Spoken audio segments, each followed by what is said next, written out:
This podcast is proudly brought to you by My Growth Fund in partnership with Sound and Sounds Media.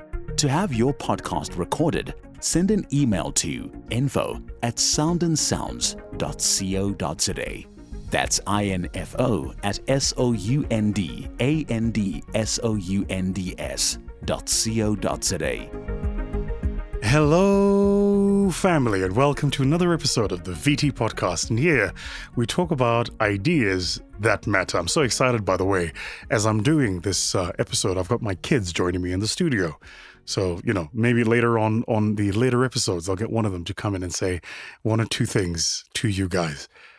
Last week's episode, we spoke about wealth, and the feedback has been absolutely incredible. I'm really, really glad that you guys resonated with that message, this high center, locus of control rather, this idea that you have to do it and want it for you, that it has to be about you and nobody else, that wealth is an expression of yourself, actually. And it's an expression of yourself to yourself, not to anybody else in the world, and not for seeking to prove anything else in the world for anyone else. Today, I want to talk about branding, the value of a brand.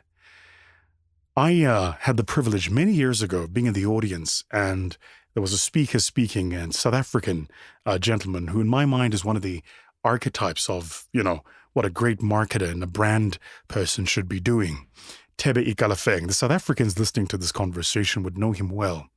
And he was asked the question, what is a brand? And he said, a brand is the thing people say about you when you're not in the room. And I thought that's such a succinct way to put together the idea of what a brand is. I, by the way, love the idea of branding. In fact, even if you think about our strategy around how we've approached building our impact investment firm, we've approached it from a branding perspective. Generally, people in my industry approach the work that they do from a technocratic, technical perspective. It's about the structure of the fund, the IRRs of the fund, and who the investors are going to be, and what the fund size is going to be, and how the fund is going to be modeled, and the sectors it's going to invest in, blah, blah, fish paste. And that stuff is true, don't get me wrong. We've done all of that stuff.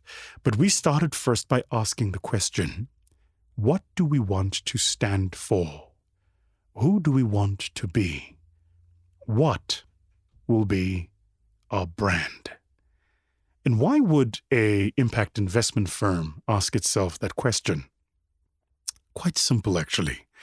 And it really became clear for us to see during the heart of the lockdown due to COVID.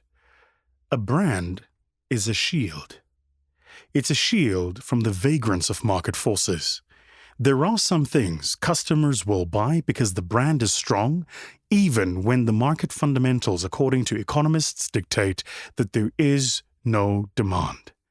Think about it.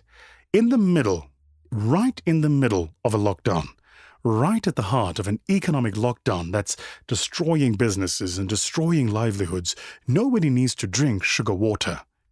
I can promise you, all of you, during the time of lockdown, would have definitely bought a fizzy drink. I would even venture to say you probably bought Coca-Cola. Why? Because their brand is so strong, it's a defense. It shields them from the vagrance of market forces. Let's take a look at another contemporary brand. Think here in the automotive sector about something, for instance, that's been new and disruptive in the EV space. Let's talk Tesla for a moment. Right at the heart of the lockdown, the Tesla share price reached record levels, orders in the order book reached record levels, and projected revenues were higher than anticipated revenues pre-lockdown. How is it possible that in a world that's suffering a pandemic, people are still thinking about more efficient and more effective, sustainable way of getting themselves from pillar to post? This, by the way, is even at a time when most of us weren't driving, we were home. Yet the Tesla business was doing well. Yes, there are several reasons, but I want to say it's probably their branding. It's what they stand for. It's what they represent. It's who they are. They attract a market, and it's counter-cyclical. When the market is down, they will do well. So the reason you build a brand is not just so that customers know who you are, but the reason you build a brand is so that customers identify with you, that they love what you do, the value you add in their business, that you express through the product that you sell, something about the customer. The product has to be an expression of the customer's aspirations, hopes, or fears. It has to be that. So that is the what. How do you do it? Very quickly, high level. First, there are too many of you, and I say this with the greatest of respect, who send me questions about their businesses, and I can tell you've not done the basic work. Number one, you need to have a clarity of whom it is that you're talking to. Who is your customer? Now, just so we're clear, there's no such thing as my customer is everybody. Can't be. If you're talking to everyone, then by implication, you're talking to no one. You need to know exactly whom it is that is your customer. Age, race, gender, background, education, level they work in the organization.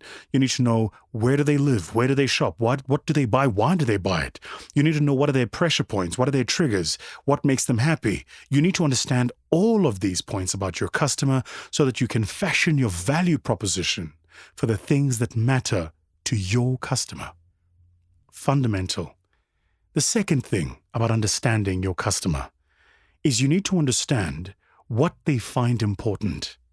In other words, what is of value to them? Where are they willing to spend their time, their money? But more important than time and money, where are they willing to dedicate their attention?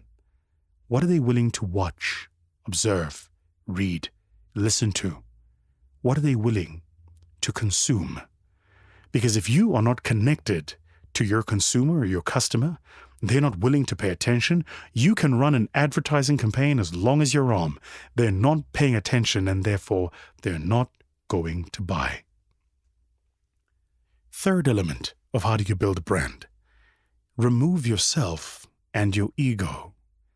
What often gets in the way of many great brands, and take it from somebody, by the way, who admittedly has made this mistake before, is you conflate the brand of the product or business you're building with your personal brand.